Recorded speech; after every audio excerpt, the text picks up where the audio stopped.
Hello, record nerds of the internet. 3 different kind of blues.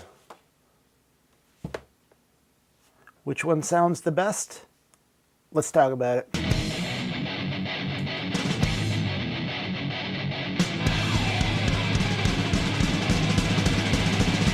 Six in the morning. Okay, so I've been planning on making this video for a while. And then the MoFi thing happened. And then I was like, oh, maybe now is not the time to make this video. And then I decided maybe now is the perfect time to make this video. So here I am. So what we have here are 3 different pressings of Miles Davis Kind of Blue. These are all pressings that have come out recently, 2 of which are no longer available, at least currently.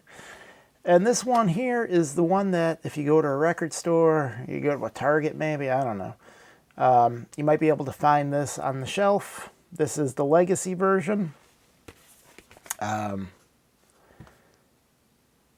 This is what's commonly available. It costs about $25. There is, not a lot special. Comes in a poly-lined sleeve. And that is about it.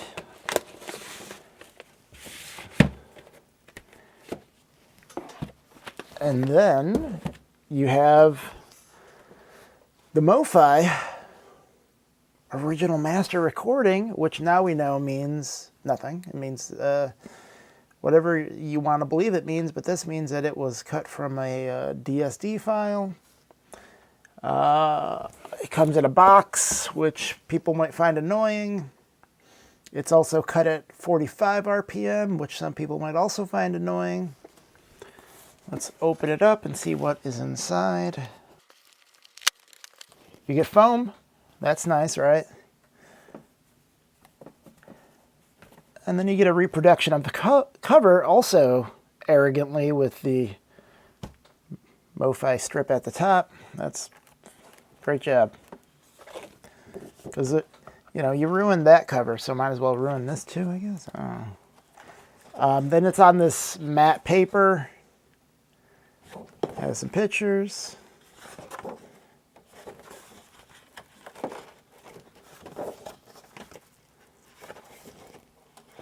Then it also has, what's on the back of the normal reissue.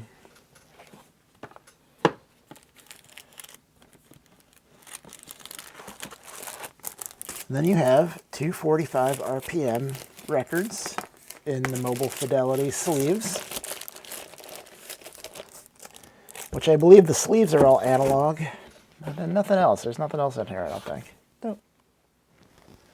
And so this, I think, the list price is $69. If you find it in a store, it's probably going to be more than that because, like I said, it's not currently in production.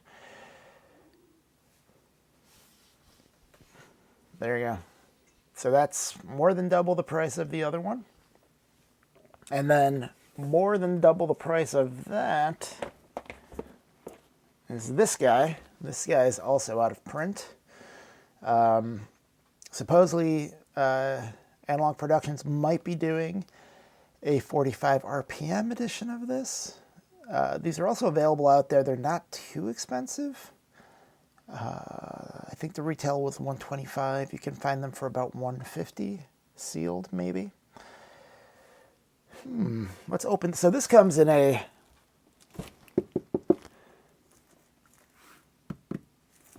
cardboard box with a, I don't know. At first I thought this was wood, but then I'm not so sure that it's wood. And it slides out to reveal the single 33 RPM white, or not white, clear colored vinyl. It looks white because of the rice paper and but it is clear.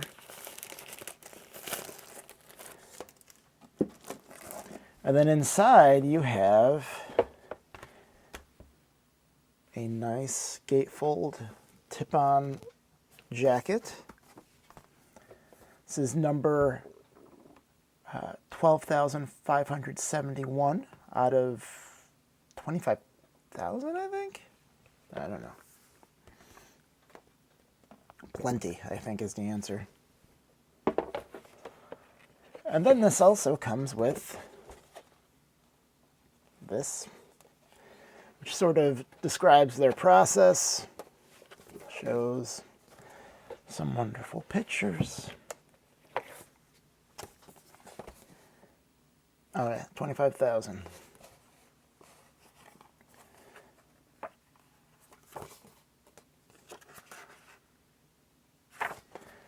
And then has an acoustic sounds catalog, and then a much nicer booklet on shiny paper. And this has many more pages. And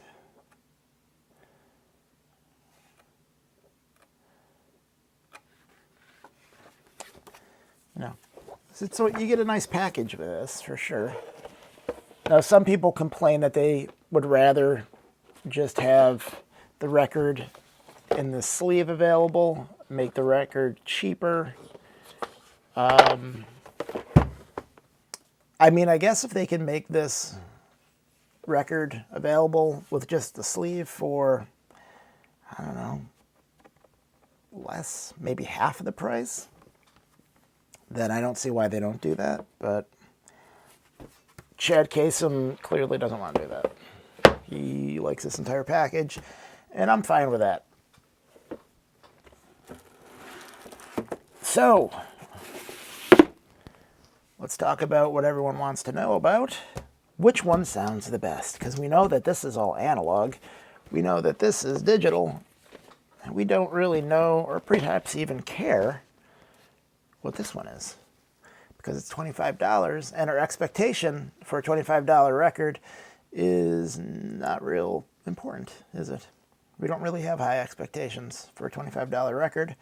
We have higher expectations for this, and significantly higher expectations for that. So, which one sounds the best? Well, I don't know if you can say the best. I think what you can say is the one that sounds least good, because honestly they all sound good, is this one. This one sounds a little dry. It has good imaging, it has good soundstage, but not as good as these other two. The mid-range and the highs are a little, I'm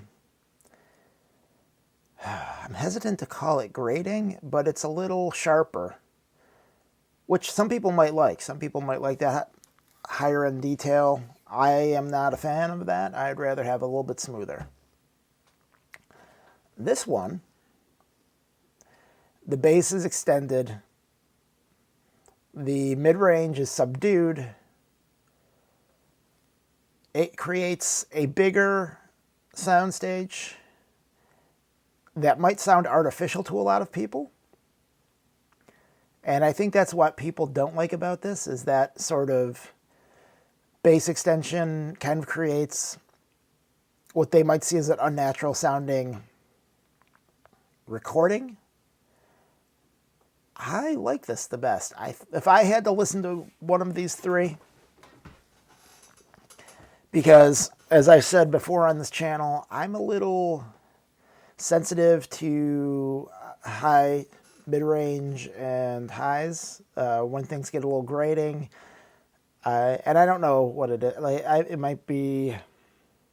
I'm sure that I'm on the spectrum of something, either autism. I have ADHD. There's a lot of things, and then so once it hits me, it's almost painful.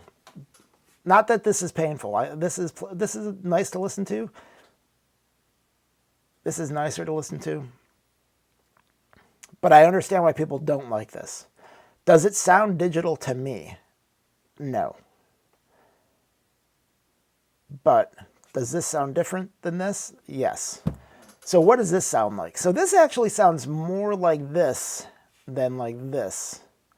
This sounds like a more idealized version of this. Those issues with the high mids and highs that I described with this, where it's a little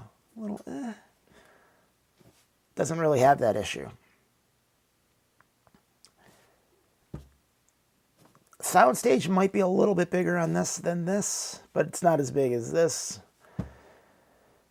The bass is good on all of these. It's just a little bit more flushed out. Flushed out or flushed out?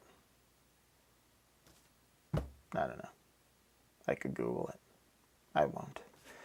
The bass is a little more flushed out on this. This sounds richer. It has like a richer, more lush sound than this. But again, that comes at the expense of maybe the mid-range. If you really want to hear that high mid-range detail, then one of these two pressings would probably be better for you. I don't think I have anything else to say about sound quality.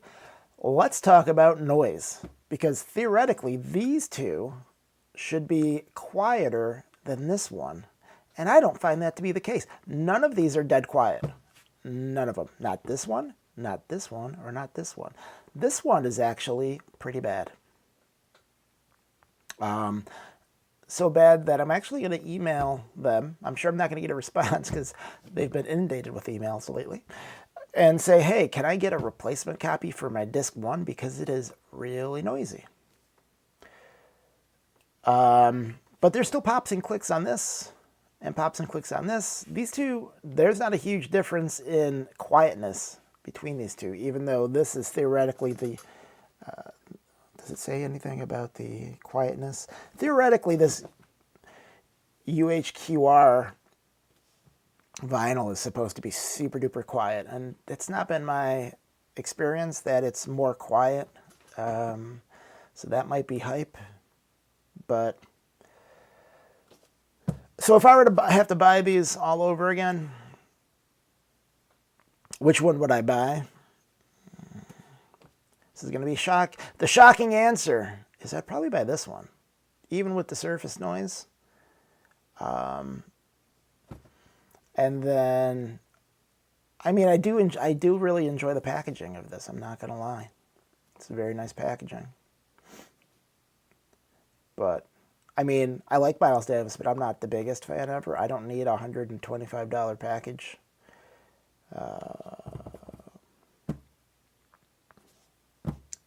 I mean, I don't know why this has to be in a box either, quite frankly. Why are we doing boxes? It's to give us a perceived value that I don't think a lot of people even want. Right? Like, we all have a billion records, and we're all running out of space to keep them in. So why put it in a box like this big? Like, this is big. This is an inch and a half big, maybe. This is maybe less big, but still pretty big. I mean, this is easily the size of 3 records. So why are we doing that, people?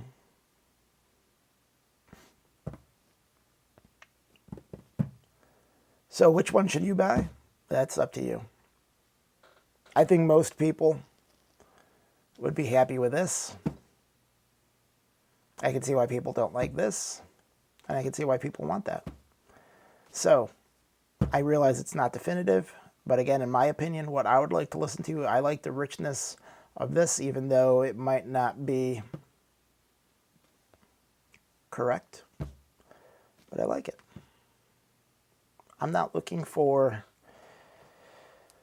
complete audio purity like this provides you. I'm fine with a little zhuzhing up of the sound. Can I say this?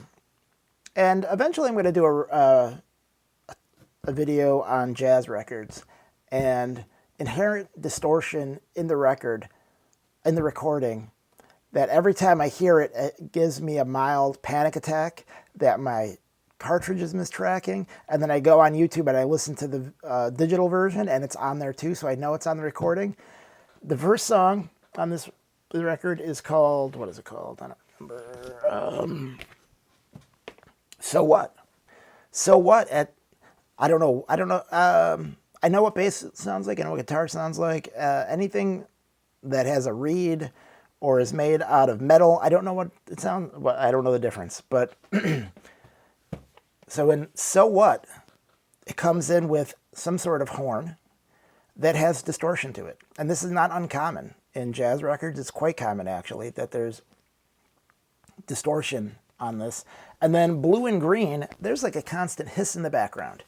And as they're remastering these, right? Like this was, these all three were remastered, I assume. None of them take care of that issue. None of them. I don't know if it's, I don't know that it's something that can even be addressed without destroying some of the fidelity of the frequencies surrounding those problems. But man, that's annoying. That's all I have to say. Have a good day.